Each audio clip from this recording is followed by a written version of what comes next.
Salam sejahtera bagi kita semua. Assalamualaikum warahmatullahi wabarakatuh.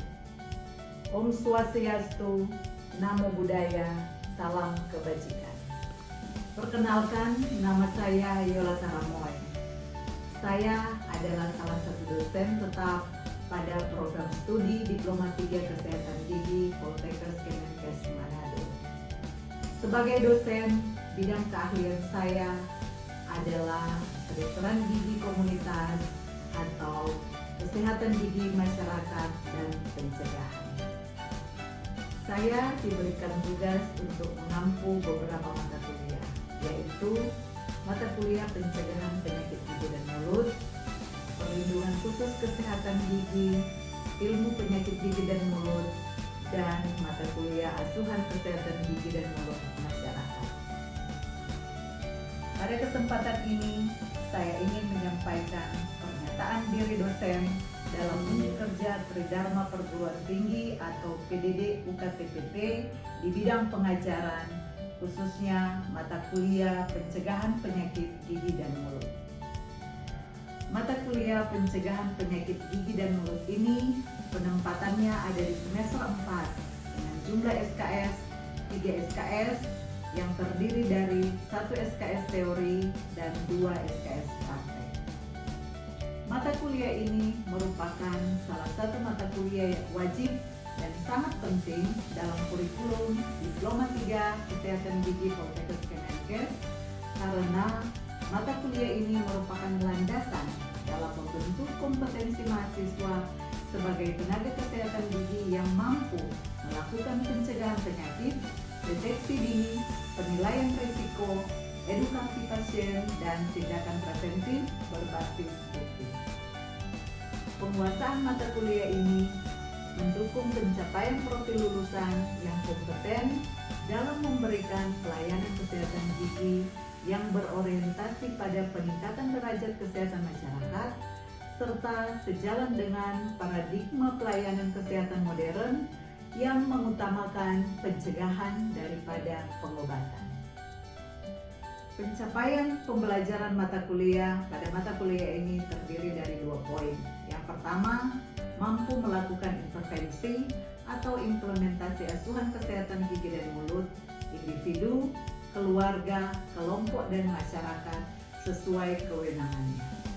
Poin yang kedua, yaitu mampu menjelaskan konsep teoritis dan teknis pencegahan penyakit gigi dan mulut. Mata kuliah pencegahan penyakit gigi dan mulut ini secara umum membahas tentang indikasi-indikasi tindakan preventif dalam pelayanan kesehatan gigi dan mulut, jaringan penyangga gigi, konsep atau teori dasar pencegahan penyakit gigi dan mulut, oral fisioterapi, pemeriksaan indeks Giniva dan indeks periodontal, serta indeks pengalaman karies dan indeks kebersihan gigi dan mulut. Bahan kajian pembelajaran dalam mata kuliah ini yaitu yang pertama, indikasi-indikasi tindakan preventif dalam pelayanan kesehatan gigi dan mulut. Yang kedua, jaringan penyangga gigi. Yang ketiga, konsep atau teori dasar pencegahan penyakit gigi dan mulut. Yang keempat, oral fisioterapi. Yang kelima, pemeriksaan indeks Giniva atau GI dan indeks periodontal atau CT/ICN. Yang keenam, pemeriksaan indeks pengalaman karies. Yang ketujuh, pemeriksaan indeks kebersihan gigi dan mulut. Dan yang kedelapan, pemeriksaan pH saliva. Referensi yang kami gunakan dalam pembelajaran mata kuliah ini merupakan referensi terbaru 5-10 tahun terakhir di bidang pencegahan penyakit gigi dan mulut. Hal ini dimaksudkan untuk membentuk kemampuan berpikir ilmiah, mendukung praktik berbasis bukti, serta mempersiapkan mahasiswa menjadi tenaga profesional yang selalu mengikuti perkembangan ilmu pengetahuan. Mata kuliah ini disajikan dalam 16 kali pertemuan dengan menggunakan kombinasi 3 metode, yaitu delivery, materi disampaikan langsung di ruang kelas, laboratorium ataupun klinik. Yang kedua, interaksi 2 arah, dan pembelajaran yang berpusat pada mahasiswa atau student centered learning melalui diskusi, tanya jawab, demonstrasi interaktif, studi kasus singkat, dan analisis hasil pemeriksaan. Selanjutnya, assessment. Penilaian diambil dari tugas sebanyak 20%, ujian tengah semester 30%, dan ujian akhir semester 50%. Masing-masing dikalikan dengan jumlah SKS per mata kuliah. SKS teori, penilaian untuk UTS dan UAS meliputi unsur sikap dan pengetahuan. Sedangkan untuk SKS praktek, penilaian untuk UTS dan UAS meliputi unsur sikap, pengetahuan, dan keterampilan. Seluruh proses penilaian dilakukan secara transparan dan dapat dilihat langsung oleh mahasiswa melalui sistem informasi akademik atau SIAKA. Sebagai bagian dari pembelajaran dari mata kuliah pencegahan penyakit gigi dan mulut, saya integrasikan dengan pelaksanaan program pencegahan sebagai upaya peningkatan derajat kesehatan di masyarakat. Selanjutnya, saya tampilkan proses pembelajaran mata kuliah pencegahan penyakit gigi dan mulut pada pertemuan ke-11 tentang pemeriksaan pH saliva di ruang kelas yang kemudian akan dilanjutkan dengan demonstrasi interaktif di ruang laboratorium jurusan kesehatan gigi Poltekkes Kemenkes Manado.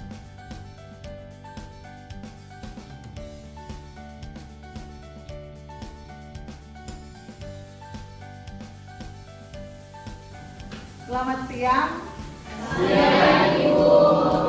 Shalom. Shalom. Salam sejahtera bagi kita semua. Shalom. Assalamualaikum. Apa kabar hari ini? Luar biasa, tetap semangat. Sebelum kita mulai kegiatan kita pada hari ini, kita akan berdoa menurut kepercayaan kita masing-masing, dan kesempatan ini kita mulai. Doa mulai. Doa selesai.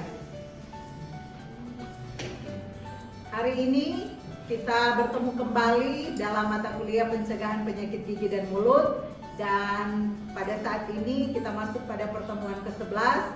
Materinya tentang pemeriksaan pH saliva. Sebelum kita mulai pembelajaran kita hari ini, Ibu akan cek kehadiran terlebih dahulu melalui SIAKA kita di saat ini. Nanti sebentar ketika Ibu memanggil namanya, langsung memberikan tanda bahwa hadir. Maria, Joe Richard, Melvi, Antonius, Herpangki, Bella Lumayan. Masih ada lagi yang belum dipanggil? Baiklah, hari ini kita di pertemuan ke-11 dengan materi pemeriksaan pH saliva. Perhatikan kedua gambar ini yang ditampilkan di layar televisi. Ini ada dua gambaran, yang satu pasien dengan karies gigi yang agak banyak, dan yang satu dari kedua kasus tadi yang Ibu sudah tampilkan. Apakah yang membuat kedua hal tersebut berbeda? Apakah hanya dengan cara teknik menyikat gigi saja? Iya.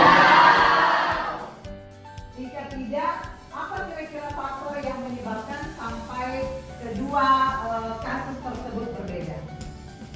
Siapa yang bisa menyebutkan faktor lain yang dimaksud tadi? Silakan, Shalom. Baik, Ibu, terima kasih atas kesempatan yang diberikan. Ingin menjawab. Faktor lainnya, yang pertama ada pola makan, yang kedua jumlah bakteri, dan kondisi saliva. Oke, betul sekali, tepat. Beri aplaus.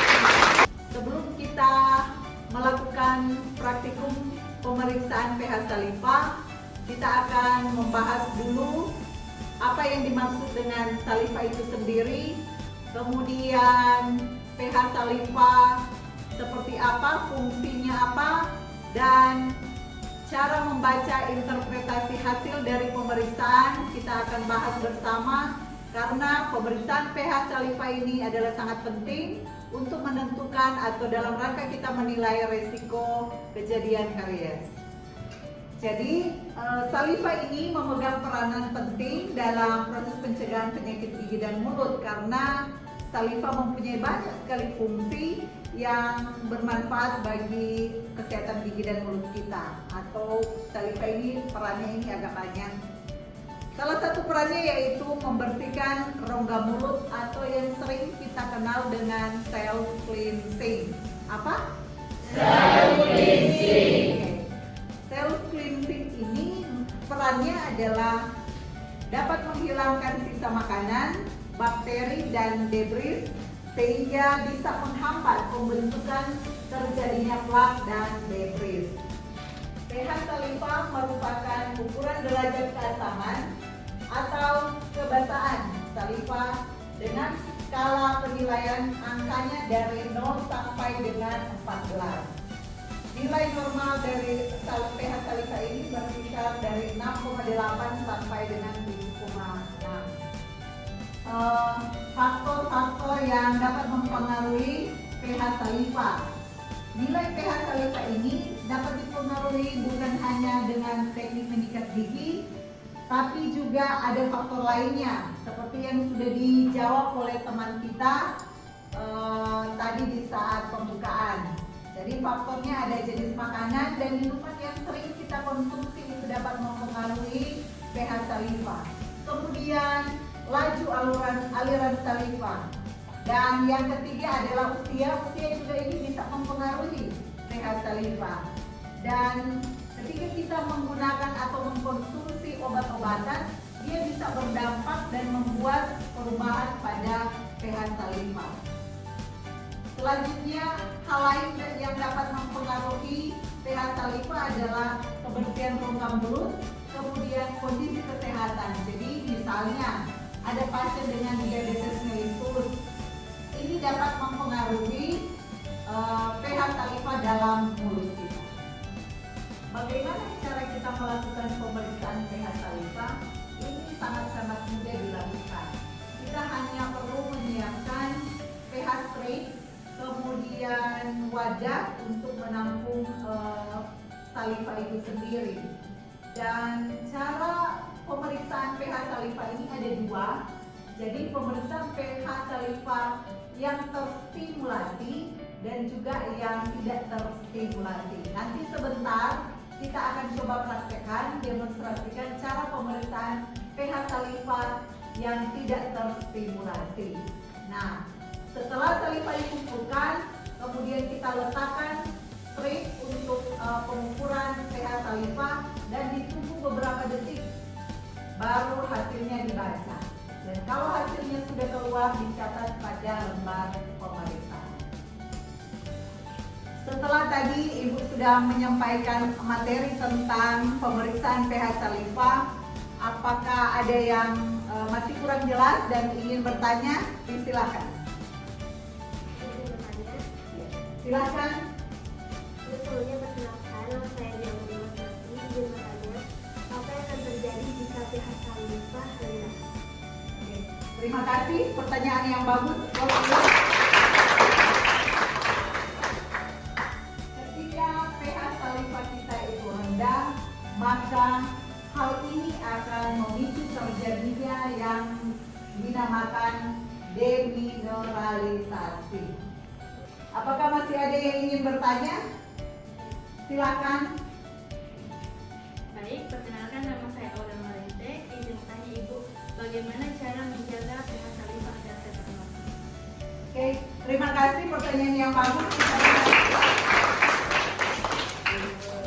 Cara menjaga agar pH saliva itu tetap normal, kira-kira dengan cara apa? Yang pertama, kita harus sering banyak mengkonsumsi atau minum air putih. Ya, jadi yang paling penting adalah air putih.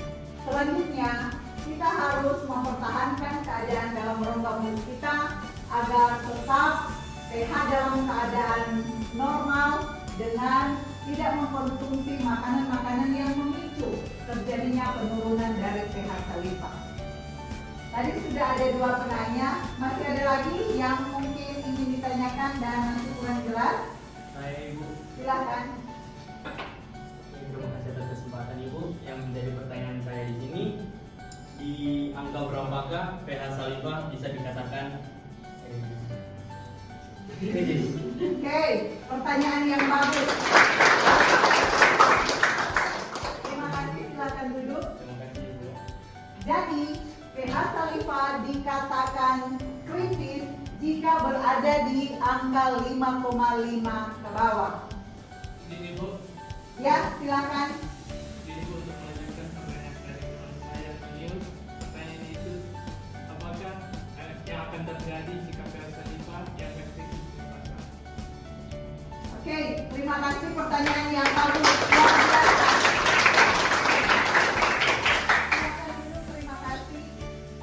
Ketika pH dalam keadaan kritis akan dapat menyebabkan, tadi Ibu sudah sampaikan, mempermudah terjadinya demineralisasi. Akibatnya, jika terjadi demineralisasi berarti resiko terjadinya karies itu sangat besar. Dan bagaimana jika pH salivanya ada dalam angka yang tinggi atau basah? Nah, kalau pada angka yang tinggi atau dalam keadaan basah, pH saliva kita itu akan mempermudah terjadinya penumpukan apa? Kalkulus, ya, terjadi pengapuran. Ini Ibu tampilkan ada contoh kasus sederhana pasien dengan usia 18 tahun, keadaan rongga mulutnya dan kebiasaan makannya dia sering mengkonsumsi dan minum minuman manis yang tinggi. Kemudian mempunyai OHIS sedang dengan hasil pemeriksaan pH saliva 5,7. Nah, ini Ibu berikan kesempatan kurang lebih 2-5 menit diskusikan kira-kira apa yang akan terjadi jika nilai pH tersebut 5,7. Kemudian kalian coba diskusikan kira-kira edukasi apa yang tepat yang dapat diberikan kepada pasien ini. Oke, jadi waktu diskusi kita sudah cukup. Silakan masing-masing kelompok untuk mempresentasikan hasil diskusi dari kelompok tersebut. Mulai dari kelompok yang ini. Terima kasih atas kesempatan yang diberikan. Jadi hasil diskusi dari kelompok kami menyatakan bahwa pH saliva 5,7 merupakan pH saliva yang sudah mendekati kritis. Sehingga edukasi apa yang akan kita berikan yaitu mengatur pola makan, kemudian mengurangi makanan-makanan yang manis, kemudian yang ketiga menggosok gigi setiap hari minimal 2 kali sehari, kemudian mengonsumsi air putih sehari sesering mungkin. Kita berikan. Ya, hari ini kita telah mempelajari bagaimana pemeriksaan pH saliva. pH saliva ini sangat bermanfaat ketika kita mengetahui nilai pH saliva. Ini menjadi indikator sehingga kita dapat mengambil keputusan apa yang akan kita lakukan dalam melakukan promotif dan preventif. Sebagai calon ahli media kesehatan gigi, kalian itu dituntut untuk harus mampu melakukan pemeriksaan pH saliva dan dapat menginterpretasikan dengan benar, sehingga tidak salah dalam pengambilan keputusan untuk melakukan tindakan promosi dan preventif. Teruslah belajar, teruslah berlatih, dan menjaga profesionalisme. Karena tenaga kesehatan yang kompeten adalah mereka yang selalu mengembangkan ilmu pengetahuan dan keterampilan sepanjang hayat hidupnya.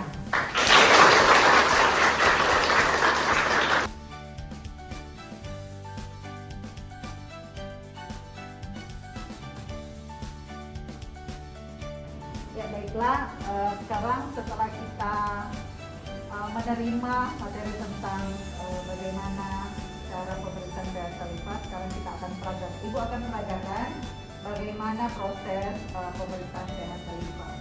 Nah, di sini yang harus kita siapkan, yang pertama ini kita harus menyiapkan ini indikator. Ya, ini kertas pH indikator dan kita menggunakan universal indikator.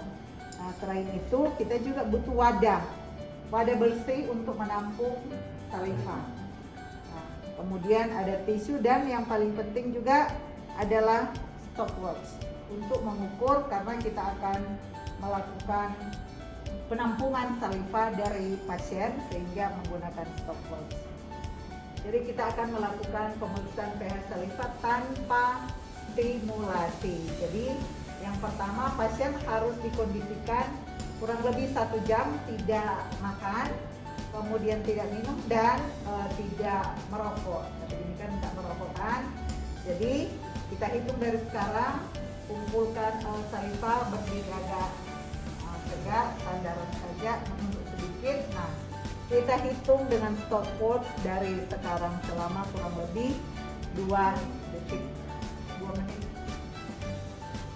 Manfaat dari pemeriksaan pH salivah ini, dengan ini bisa sebenarnya pemeriksaan pH salivah ini bisa dilakukan di mana saja, bukan hanya di klinik tapi juga di tempat-tempat biasa bisa ketika kita melakukan ingin mengetahui pH salivah kita seperti apa.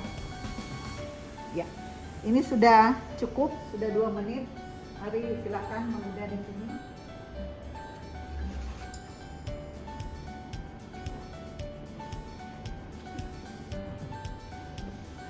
Kita ambil paper stripnya, kita celupkan, jangan lama-lama, hanya kurang lebih 3 detik, udah ya. Nah, sekarang kita cocokkan dengan warna yang ada di kertas indikator. Nah, kira-kira dia yang paling ujung ini ada di warna mana? Ini kah? Belum ya? Dia agak belum ya. Nah, balik lagi. Nah, di sini masih ada. Kira-kira dengan ini ya.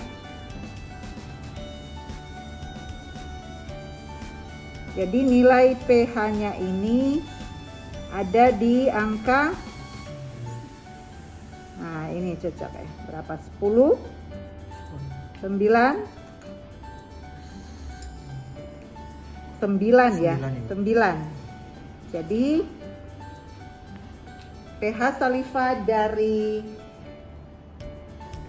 Dwi adalah 9, berarti kondisi pH salivanya dalam keadaan, kalau 9 berarti basah, dalam kondisi basah. Nah, sesudah ini bisa diselesaikan, nanti silakan bisa mencoba ya. Masing-masing bisa mencoba untuk melakukan pemeriksaan pH salivah. Oke, tadi Ibu sudah mencontohkan, mempraktekkan bagaimana cara pemeriksaan pH salivah. Sekarang kalian yang langsung praktekkan bagaimana yang seperti yang Ibu sudah mencoba. Silakan. Jadi pasien posisinya tegak dan agak menunduk, sandaran agak menunduk. Kemudian tunggu sampai sekitar 2 menit untuk menampung salivanya dengan dihitung menggunakan stopwatch. Jika sudah 2 menit, silakan dikumpul, ambil wadah bersih, tampung salivah yang ada, pegang.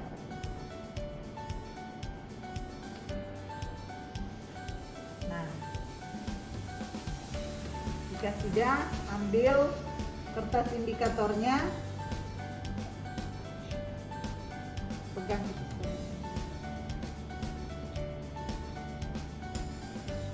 Kasih miring saja kemudian. Nanti celupkan. Angkat 1, 2, 3. Ya, langsung angkat. Nah, kita cocokkan dia ada di angka berapa. sesuai dengan kertas indikator.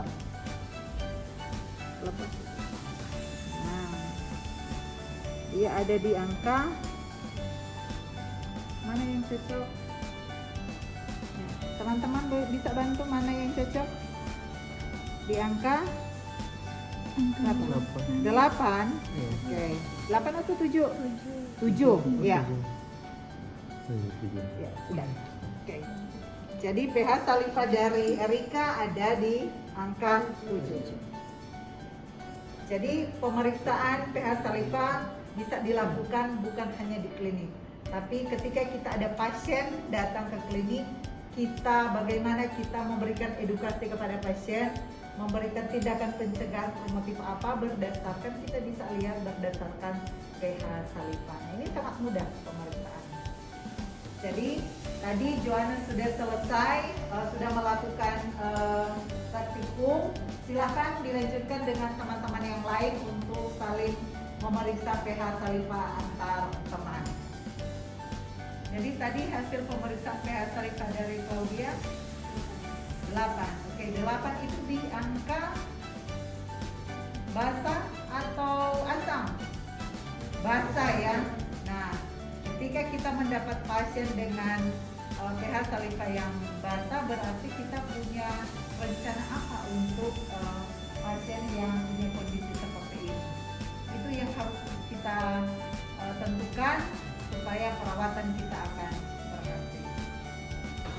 Baik, pelajaran kita hari ini sudah selesai, dan untuk menutup kegiatan kita di saat ini kita akan berdoa menurut kepercayaan kita masing-masing. Doa mulai.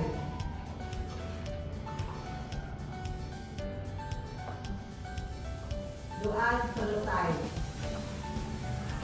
Terima kasih atas perhatian saudara, dan sampai bertemu di pertemuan selanjutnya, pertemuan ke-12 dengan materi pemeriksaan indeks kebersihan gigi dan mulut, DI, CI, dan OHIS. Terima kasih, selamat siang. What it takes.